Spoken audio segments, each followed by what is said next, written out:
سلام بچه ها، خوش اومدید. میدونی امروز قراره که بهتون آموزش اینو بدم چطوری خدای جنگ خیانت را نصب کنید. شما شبیه ساز جاوا رو اول نصب میکنید. بعدش خوب میاید. بعد از اینکه شبیه ساز جاوا رو نصب کردید میاید میزنید دانلود خدای جنگ خیانت.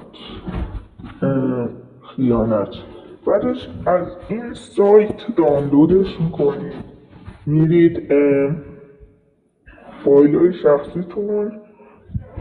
بعدش اینجاها نمایان واسهتون داده میشه. خوب